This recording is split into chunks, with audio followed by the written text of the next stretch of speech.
Detente en la explanada de la Sabica y mira a tu alrededor. La ciudad es una dama cuyo marido es el monte. Está ceñida por el cinturón del río y las flores sonríen como alhajas en su garganta. Mira los árboles rodeados por los arroyos. Son como invitados a quienes escancian las acequias. La Sabica es una corona sobre la frente de Granada en la que querrían incrustarse los astros. Y la Alhambra, Dios vele por ella, es un rubí en lo alto de esa corona.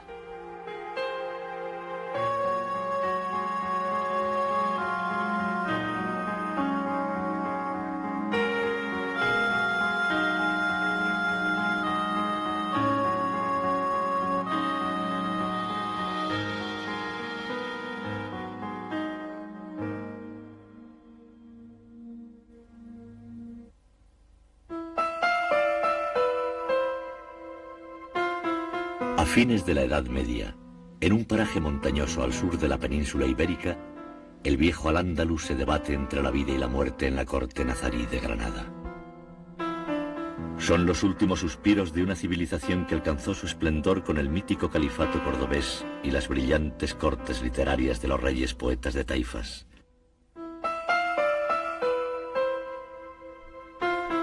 Acosados por los reyes cristianos y traicionados por rivalidades internas, los hijos del Al-Ándalus se revuelven en una serie de luchas fratricidas y guerras civiles en una ansia feroz de supervivencia.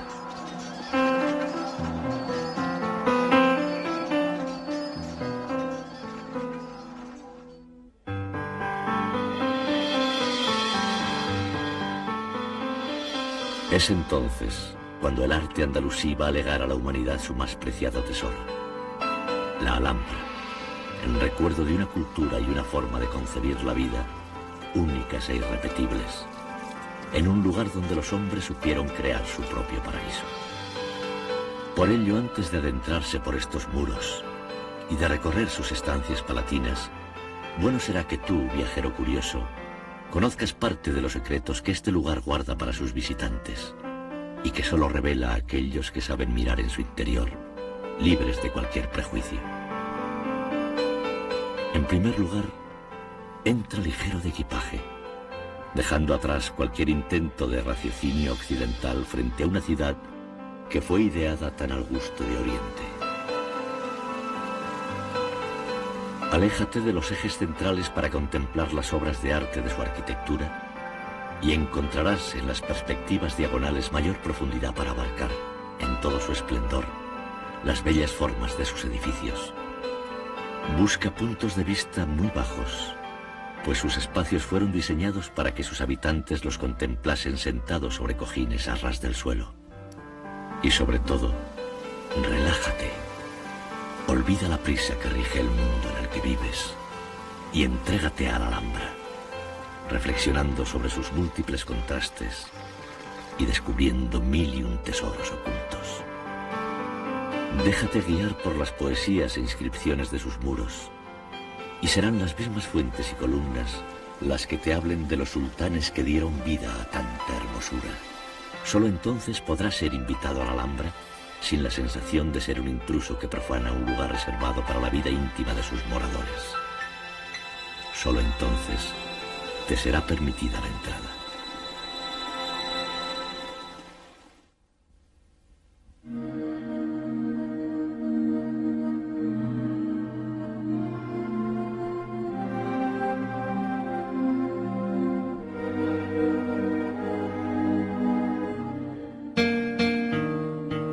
Al otro lado de la Puerta de las Granadas, el paisaje cambia bruscamente. Lo urbano se transforma en espeso bosque y el viajero tiene la sensación de haber traspasado el umbral del tiempo, sintiéndose llevado a un mundo fantástico e irreal. Obra del Renacimiento español, esta puerta sustituyó a la primitiva musulmana del lienzo de murallas que unía el pequeño castillo de Torres Bermejas con la Alcazaba.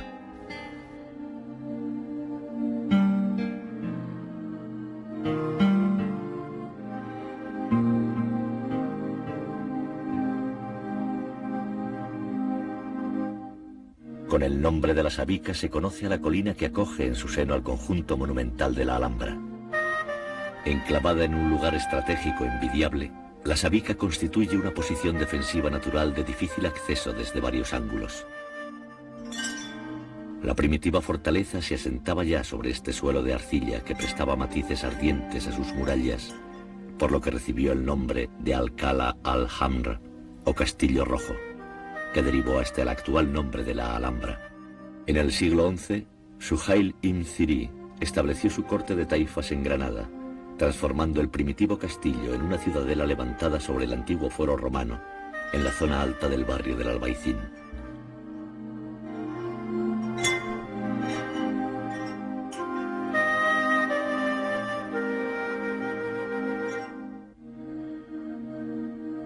Extinguido el reino zirí, Muhammad al-Alhamar, monarca fundador de la dinastía nazarí, decidió trasladarse a la Colina Roja. Un antepasado suyo fue el primero en tomar el apelativo de Alhamar, que quiere decir el rojo. Hacia el año de 1239, Ben Alhamar eligió el sitio y trazó los cimientos del castillo, acercando el agua del río Darro a la cima del monte y poniendo así las bases de la actual Alhambra.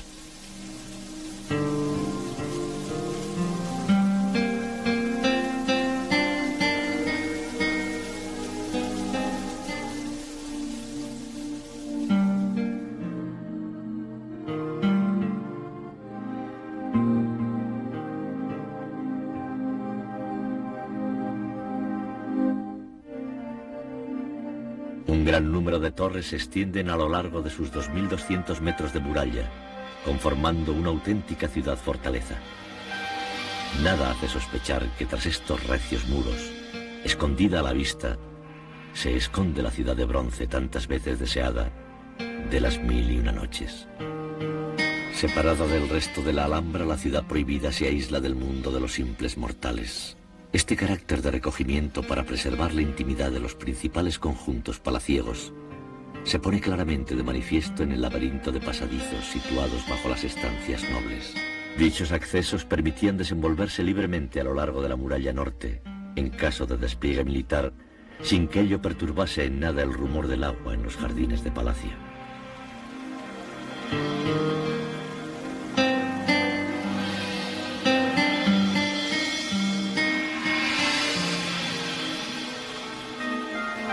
Pasadizos y puertas secretas constituyen parte de esta alhambra oculta que juega con el viajero, invitándolo a descifrar la laberíntica ruta de caminos que se cruzan por su interior. Más tarde o más temprano la evidencia será más fuerte que nuestro espíritu de jugadores, pues mejor será que nos dejemos llevar en esta travesía sin preguntar por el final de nuestro trayecto.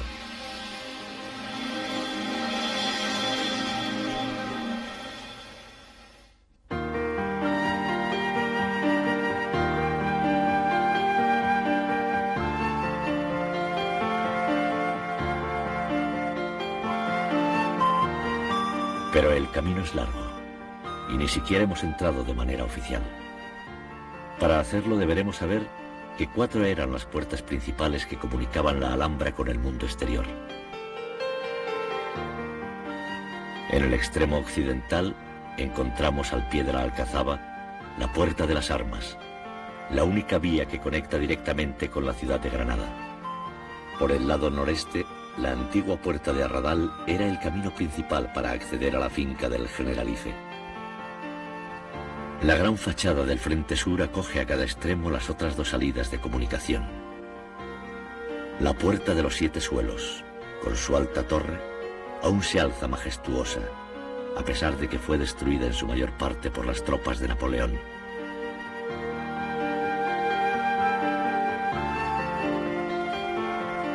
Actualmente es costumbre que el viajero emprenda su viaje iniciático y de peregrinación por esta Puerta de la Justicia.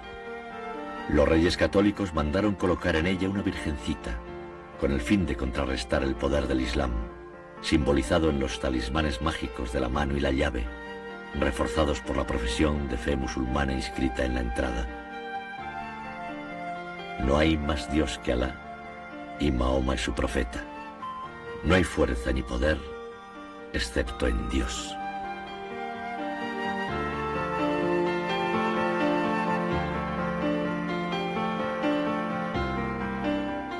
En época musulmana, dominaba este lugar un barranco que separaba la zona militar del resto de la Alhambra. Tras la conquista, los cristianos rellenaron el foso natural construyendo un gran aljibe que da nombre a la plaza. La Puerta del Vino daba entrada a la Medina o ciudadela interior. En la época cristiana de mayor abandono de la Alhambra, cuando toda la ciudad era refugio y morada de la más pintoresca y abigarrada población que imaginarse pudiera, según cuenta la leyenda, se llegó a vender a los pies de esta puerta el vino libre de impuestos a los vecinos de la ciudad. De ahí el nombre por el que es popularmente conocida.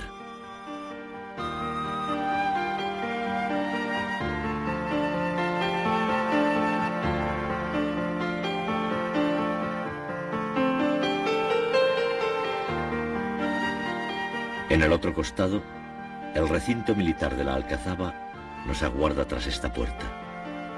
Similar a otros castillos de su época, era cuartel, almacén y cárcel.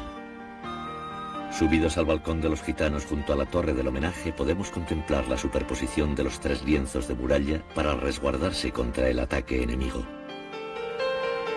Las defensas militares árabes a las que pertenecen estas torres. El antemuro, que refuerza la parte anterior complementada por un foso. Y el perímetro general que protege la calle interna, con 2 antemuros añadidos para aumentar la defensa del recinto. Un camino de ronda para la vigilancia circunda todo el recinto amurallado. Era la torre del homenaje la más importante en las fortalezas medievales, pues en ella se situaba el puesto de mando para organizar la defensa de la plaza.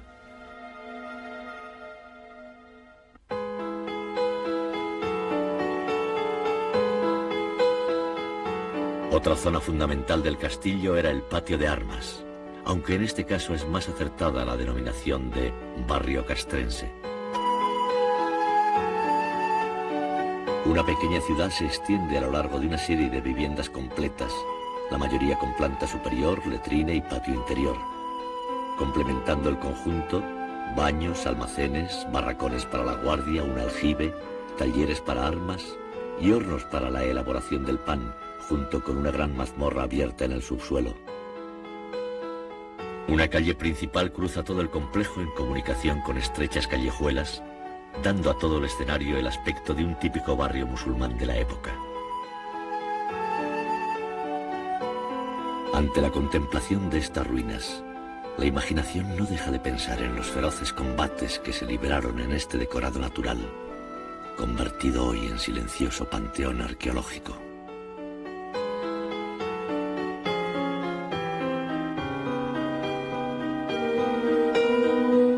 Frente a nosotros álzase la Torre de la Vela, el mirador ideal para extasiarse ante el horizonte sin límites de un paisaje solo hasta entonces soñado.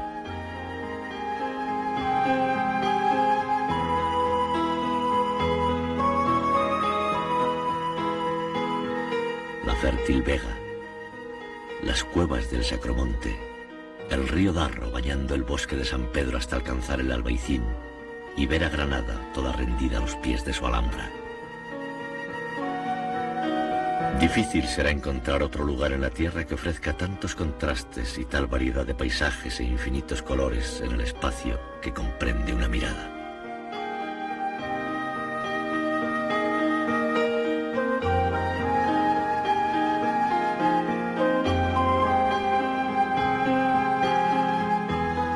Fue en esta torre donde se alzó el pendón de Santiago el 2 de enero de 1492, y donde el jefe de armas levantó el estandarte real para júbilo del ejército vencedor, acampado en el valle. De este modo se ponía fin a 8 siglos de civilización musulmana en España, y una nueva era daba comienzo.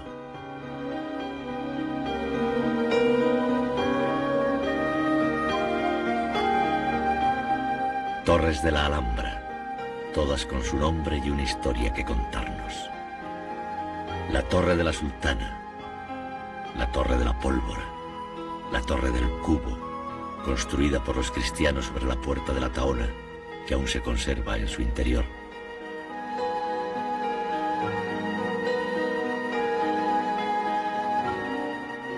La zona militar queda atrás, Y es ahora la ciudad palaciega de la Alhambra la que nos espera seductora y mágica, atrayendo nuestros pasos a un ritmo acelerado. Tras una explanada, dos patios preceden a uno de los palacios nazaríes del conjunto monumental, patios en los que se desarrolló la vida administrativa y oficial de la corte.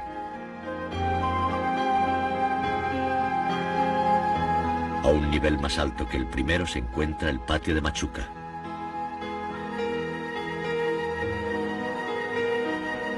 Una vez más, una torre hace las funciones de mirador, como si la Alhambra nos invitara constantemente, coqueta de sus encantos, a presenciar el bello marco que la envuelve.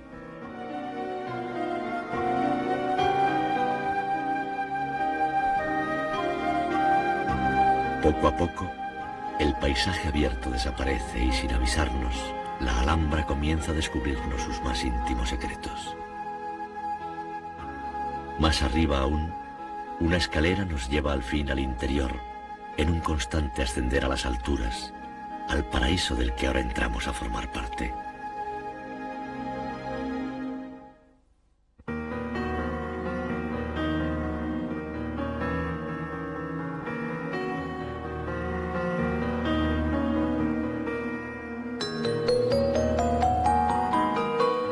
El Mexuar es la primera dependencia abierta al extraño en el Palacio de Comares, sede oficial de los sultanes granadinos. Mandado construir por Ismael I, fue luego reformado por su nieto, Muhammad V, en la época de máximo esplendor de la corte nazarí. La arquitectura árabe es frágil y utiliza elementos pobres para sus edificaciones. Argamasa y ladrillos fueron los materiales escogidos para levantar sus muros. Razones espirituales y una tradición palacial fundada en la inseguridad del poder en una época de continuas guerras civiles hicieron que los palacios se levantaran rápidamente, sin pensar que pudieran sobrevivir a los reyes que los crearon. Los palacios de la Alhambra son fieles herederos de esta concepción efímera del poder y de la provisionalidad de la existencia terrena. Construidos con materiales livianos, han resistido, sin embargo, milagrosamente ante las inclemencias del tiempo, las guerras constantes y los continuos terremotos durante siglos y siglos. Traspasando estos muros, un pequeño oratorio con el mihrab para la oración orientado hacia la Meca.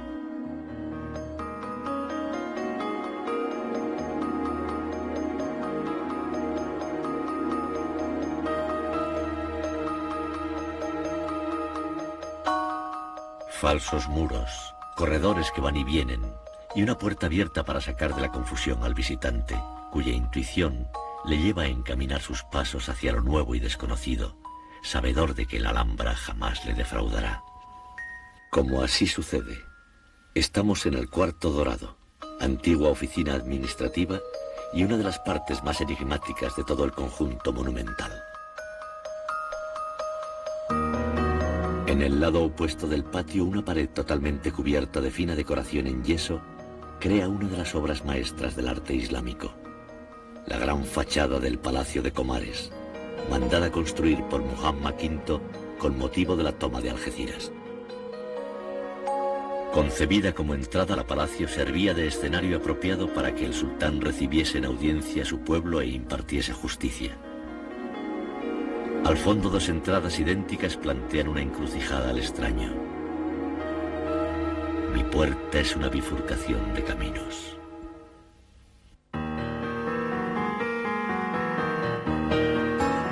La de la izquierda nos conduce al recodo, a través de un pasillo con diminutas estancias, al patio llamado de Comares, de la alberca o de los arrayanes, pues por los frondosos arrayanes que bordean su estanque es más conocido. Hacia el sur, una sala da acceso a la cripta del Palacio de Carlos V.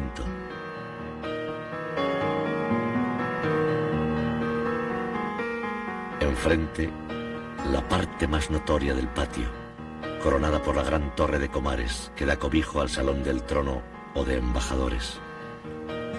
Hasta acceder al núcleo de la torre, el viajero deberá traspasar otras estancias, en un recorrido de preparación para sus sentidos, antes de que el corazón de la Alhambra se le declare a sus ojos. En primer lugar, una galería le comunicará con la sala de la barca, La baraka árabe o bendición, antesala alargada cubierta por un precioso techo de madera, impecable reconstrucción de algunas partes del original destruidas por el fuego. Característica del arte nazarí es la disposición en sus estancias nobles de tacas destinadas a ser el lugar en que se depositaban las vasijas para el agua y los perfumes. En ellas se escribieron algunas de las mejores composiciones de la poesía árabe y andaluza.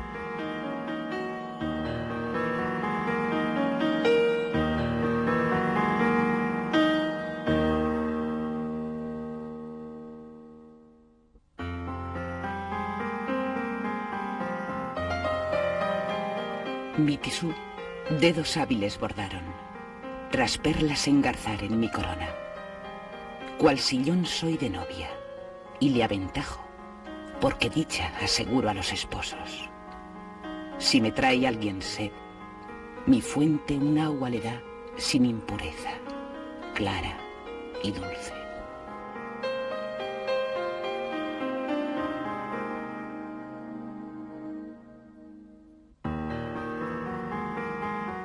Un festival de canciones y poesías saldrán a nuestro paso, escoltándonos con sus melodías hasta el Salón de Comares, la estancia principal del palacio. El contraste entre el aspecto militar de la torre que lo envuelve y la decoración mágica e irreal de su interior es parte del encanto del arte hispano-musulmán. El término Comares, aplicado a esta habitación, parece significar estancia o asiento del trono, y tal era la función de este salón, diseñado para albergar el trono del sultán de palacio. El salón del trono se halla coronado por un rico entramado de madera, maravilla del arte universal. Pero dejemos que sea una vez más la propia obra artística la que nos hable del misterio de su creación. Representación simbólica de la Azora 67 del Corán titulada El Señorío y reproducida bajo la cúpula.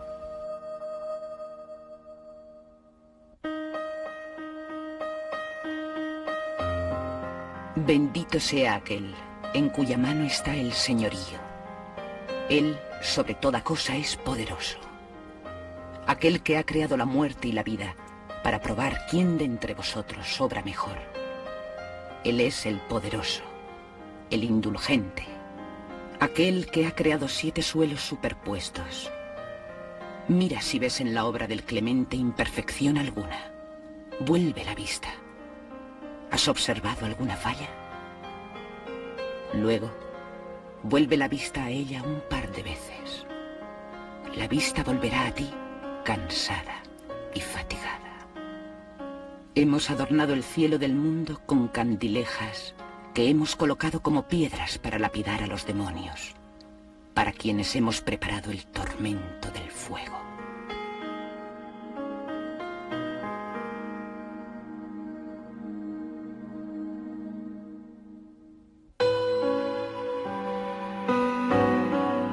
Los 7 cielos islámicos se encuentran representados en la decoración del techo mediante 105 estrellas, alineadas tridimensionalmente en 7 órdenes ascendentes, adquiriendo profundidad hasta el 8º cielo, la estrella de Dios, representada por un cupulín central de mocárabes. Debajo de los cielos reside el poder terrenal del sultán, protegido por el trono de Alá.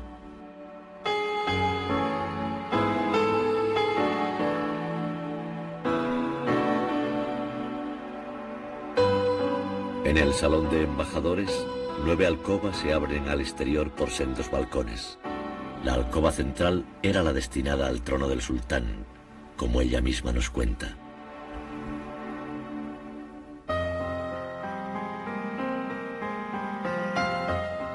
Por mí te saludan al igual mañana y tarde bocas de augurios, de bendición, dicha y solaz.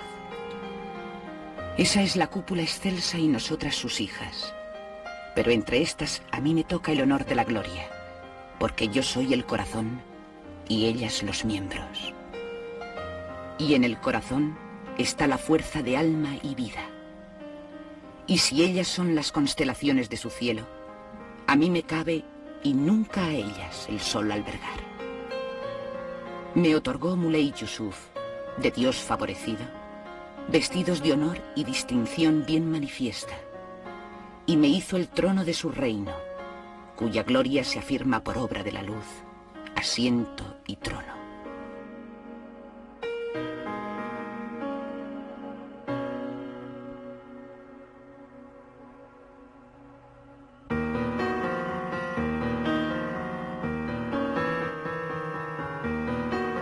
La decoración del salón alcanza un nivel de riqueza tal vez nunca superado.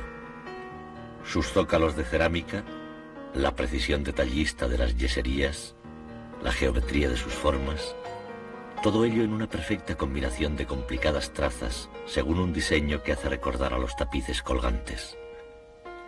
Pero si el viajero cree haberlo visto ya todo, en la creencia de que nada superará a lo hasta entonces presenciado, no tendrá más que traspasar esta sala para que la Alhambra vuelva a sorprenderlo, sacándolo de su error.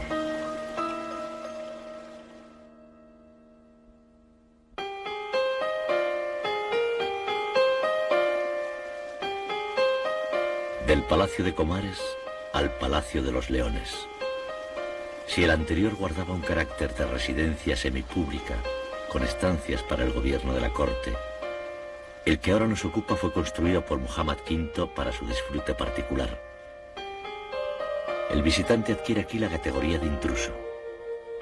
Deberá pues andar en silencio, con sumo sigilo, cuidando no alterar la tranquilidad y quietud de la vida en palacio, y si aún osare entrar con la vista en sus alcobas, no habrá de olvidar que fueron estas retiro para el solaz exclusivo del sultán y los suyos, pues para el resto de los mortales, como lugares prohibidos quedaron.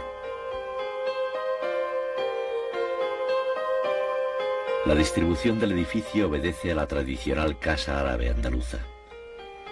Diferentes estancias se distribuyen alrededor de un patio jardín central abierto, rodeado de un pórtico con arcos y columnas, formando toda una unidad compacta e independiente del resto de la Alhambra.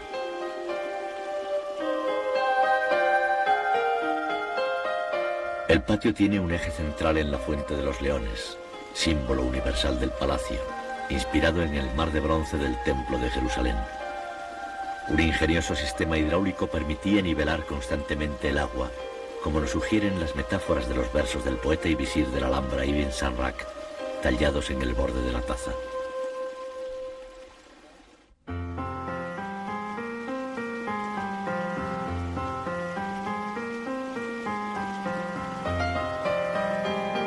Bendito sea aquel que otorgó al imán Muhammad bellas ideas para engalanar sus mansiones. Pues, ¿acaso no hay en este jardín maravillas que Dios ha hecho incomparables a su hermosura? Y una escultura de perlas de transparente claridad, cuyos bordes se decoran con orla de aljófar. Plata fundida corre entre las perlas, a las que se asemeja en belleza alta y pura. En apariencia, agua y mármol parecen confundirse, sin que sepamos cuál de ambos se desliza. ¿No ves cómo el agua se derrama en taza, pero sus caños la esconden enseguida? Es un amante cuyos párpados rebosan de lágrimas, lágrimas que esconde por miedo a un delator. ¿No es en realidad cual blanca nube que vierte en los leones sus acequias y parece la mano del califa que de mañana prodiga a los leones de la guerra sus favores? Quien contempla a los leones en actitud amenazante sabe que solo el respeto al emir contiene su enojo. Oh, descendiente de los ansares, y no por línea indirecta, herencia de nobleza que a los futuros desestima. Que la paz de Dios sea contigo y pervivas incólume, renovando tus festines y afligiendo a tus enemigos.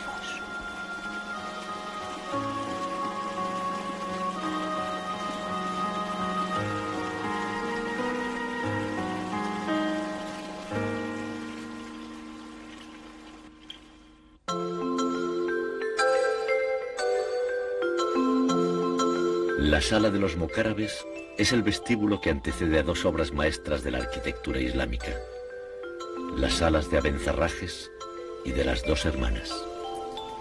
Ambas son viviendas independientes del resto de las estancias y obedecen a un mismo diseño. Las dos constan de bóvedas decoradas con relieves de escayola que reciben el nombre de mocárabes. Son estos unos objetos tridimensionales que, a modo de estalactitas colgantes en infinitas combinaciones, producen una sensación de volumen y profundidad al espacio cubierto, según las leyes de las matemáticas, tan al gusto de la mentalidad árabe.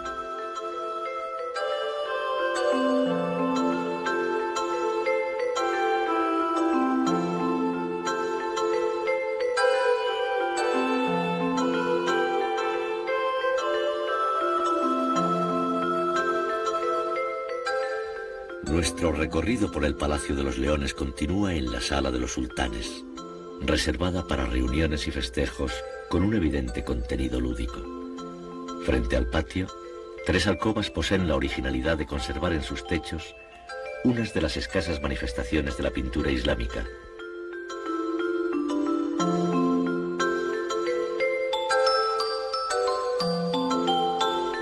La Sala de las Dos Hermanas, llamada así por las 2 enormes losas del pavimento que enmarcan su fuente central, es el más completo de los aposentos del sultán, y su cámara principal la maravilla de la Alhambra, gracias a la compleja decoración de su bóveda. Como en la mayoría de las construcciones, intervienen 7 clases diferentes de mocárabes desarrollados en 5000 combinaciones a partir de la estrella central.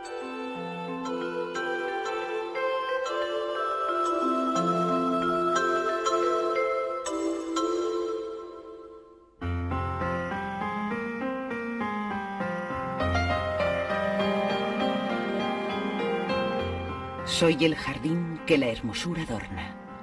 Verla, sin más, te explicará mi rango. Por Muhammad mi imán, a par me pongo de lo mejor que haya de ser o ha sido. Sublime es la mansión porque fortuna le mandó superar a toda casa. Qué delicias ofrece a nuestros ojos. Siempre de nuevo es aquí el afán del noble.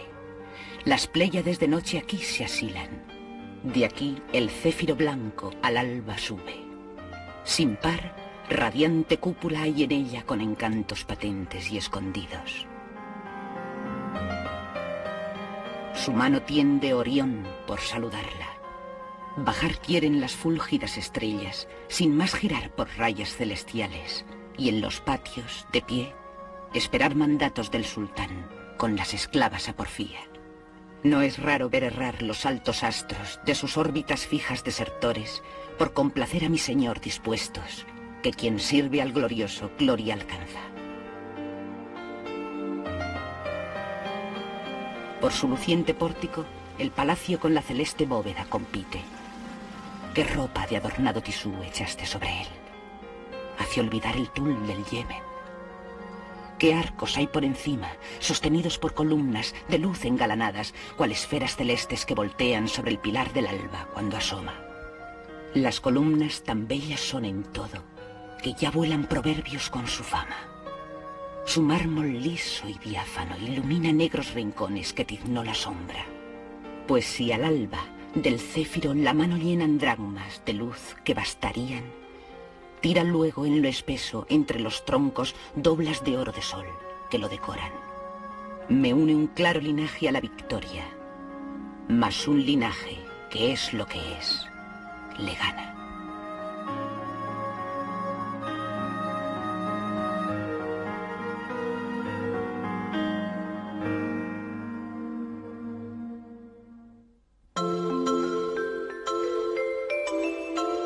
Las imágenes cósmicas del poema nos describen los cuerpos celestes de la cúpula girando sobre sus órbitas, a modo de singular planetario que refleja el ciclo diario de luz y oscuridad con las posiciones cambiantes de las constelaciones. La cúpula, iluminada por ventanas situadas más abajo, producirá diferentes combinaciones lumínicas, según el sol o la luna cambien de posición, creando una ilusión de giro.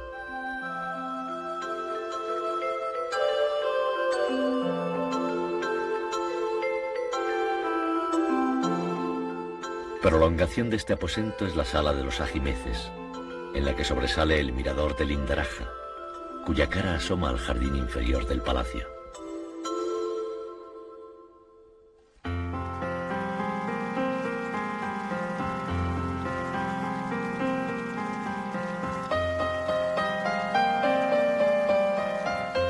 Yo soy de este jardín el ojo fresco, cuya niña es, de cierto, el sultán Muhammad.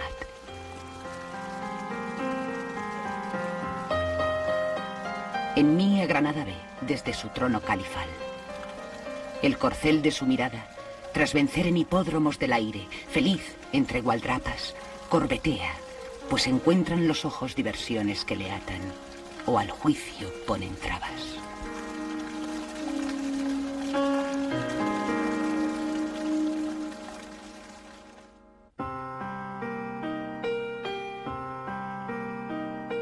Este puente-galería comunica a los palacios árabes con las estancias del emperador Carlos, sobrias y sencillas como el carácter castellano. Una placa de mármol nos recuerda la estancia entre estos muros de Washington Irving, uno de los creadores del mito romántico de la Alhambra.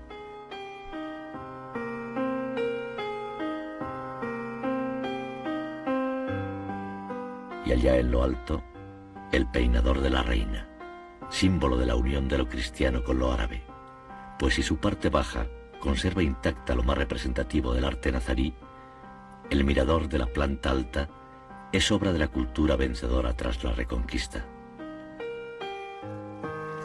Final y comienzo de trayecto se confunden en este encuentro de caminos que es el patio de la reja.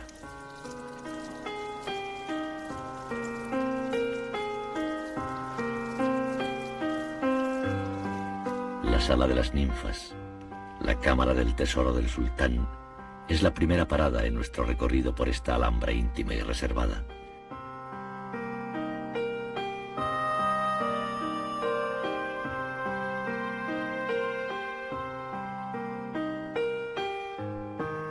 Este sótano precede a la entrada al baño de Comares, enclavado dentro del harén o estancias privadas del sultán. El carácter casi litúrgico que el baño y el agua tuvieron para los árabes se refleja en estos alojamientos, diseñados según el patrón de un típico baño islámico. La habitación principal recibe el nombre de Sala de las Camas, pues todo en ella invita al descanso y el reposo.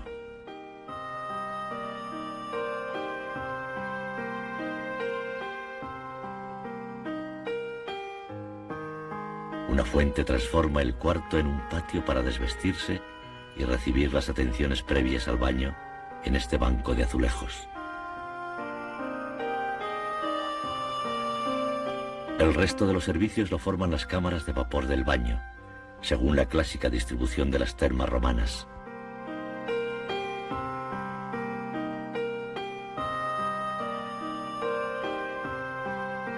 Además del baño frío o tibio, se provocaba la exudación por medio del vapor, cuyo nivel era regulado por los servidores del baño que abrían o cerraban desde arriba los cristales que cubrían antiguamente estas perforaciones en forma de estrella, llamadas lucernas.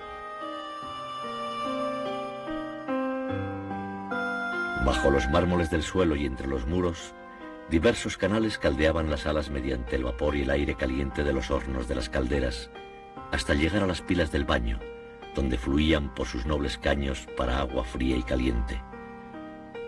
Era necesario usar calzado de suela muy gruesa para no quemarse los pies.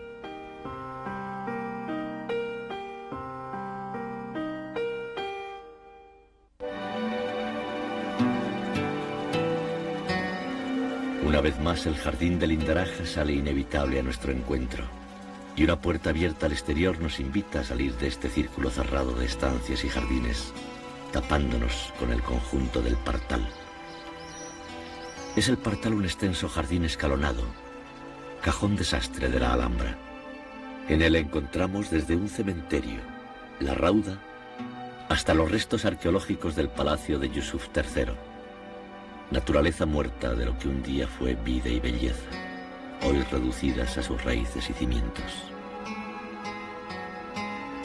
Mejor suerte ha corrido el Palacio del Partal, una gran alberca y un pórtico presidido por un observatorio con los restos que mejor se conservan del palacio más antiguo de la Alhambra.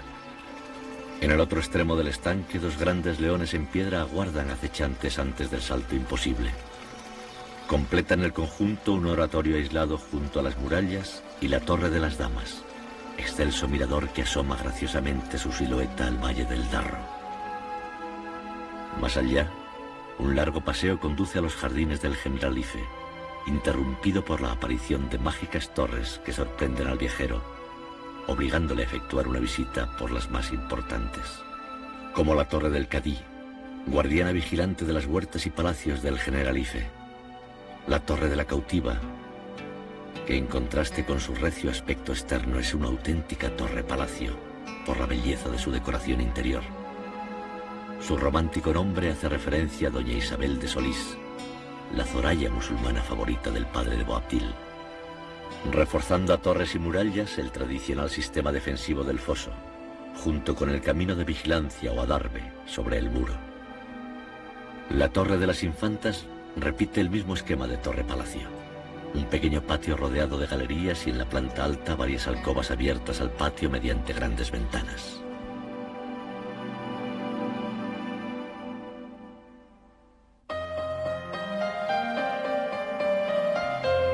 Tú que entras, párate por Dios. Contempla cuánto luce beldad perfecta y rara.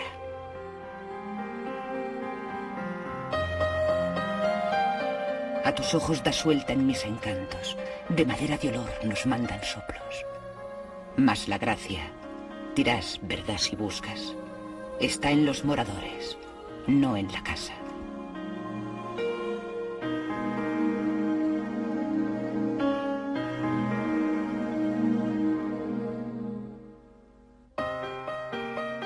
Por último, la Torre del Agua comunica a través del Puente Nuevo la Alhambra con el Generalife. Concebida como finca de recreo, el conjunto del Generalife lo forman una zona de carácter palaciego y unas huertas para la explotación agrícola y ganadera, donde el sultán, presumiblemente, tendría destinada una zona para el adiestramiento de sus caballos. Un inmenso jardín construido en el presente siglo sirve de nexo introductorio entre la Alhambra y el Generalife, derivación del árabe antiguo que para algunos significa el jardín del arquitecto y para otros el más noble de los jardines.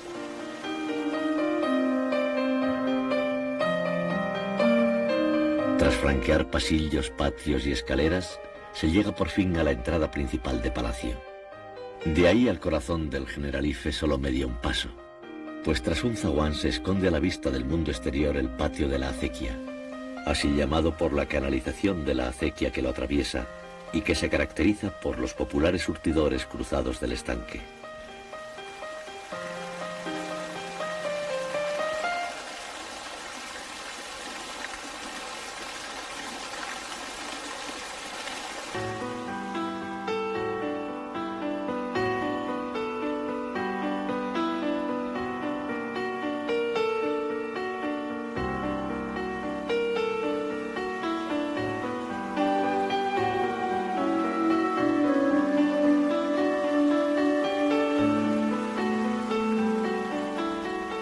A un nivel más elevado, el patio del ciprés de la sultana.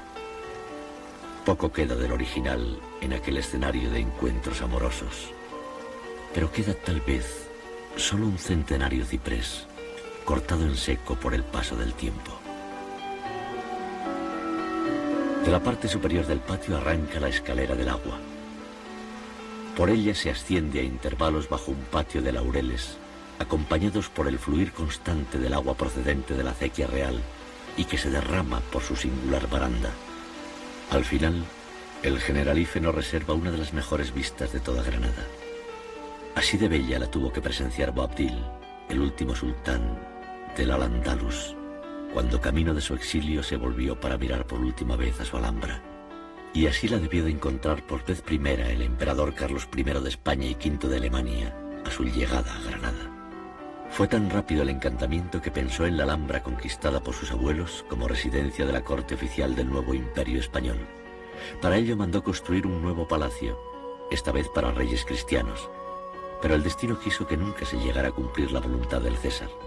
Lo que hoy vemos a la entrada de la Alhambra es la grandiosa fachada de un palacio renacentista jamás habitado por rey cristiano alguno. El colosal patio interior lo componen 64 columnas dispuestas en 2 galerías alrededor de un círculo interior. Sin embargo, el edificio se muestra al exterior en forma de planta cuadrada. Esta dualidad círculo-cuadrado encierra incluso su propio significado, la victoria de la Europa cristiana sobre la musulmana.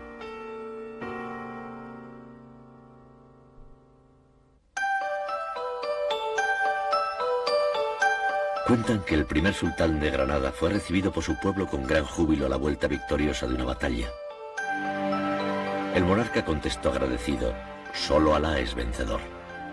Desde entonces esta frase fue el lema del escudo nazarí, y las paredes de la Alhambra repiten sin cesar la leyenda: «Solo Alá es vencedor», reflejo de la profunda creencia islámica en el poder de Alá, como inevitable dueño y señor de toda la creación. Ojalá este primer viaje a la Alhambra haya servido para que tú, impenitente curioso, entraras en contacto con una civilización y una mentalidad diferentes. Recorriendo sus estancias reales has dejado volar la imaginación hasta paradisíacos jardines mitológicos, propios del rey profeta Salomón.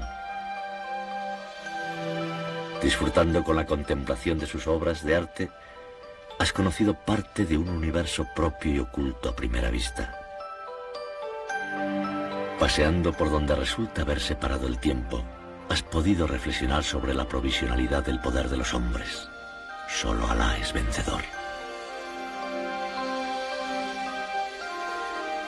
Encarnación suprema del poder de la creación, la Alhambra es una obra sobrenatural forjada por una fuerza superior a todas, la del genio creador capaz de transmitir emociones y de despertar los mismos sentimientos de placer a lo largo de cientos de generaciones, la del poder de la obra maestra. Solo Alá es vencedor. Solo el poder de la creación perdurará.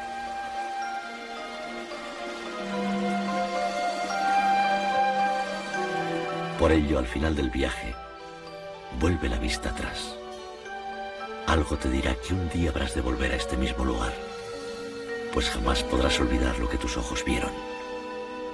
Y cuando así lo hagas, un mundo nuevo saldrá a tu encuentro, sorprendiéndote, encantándote.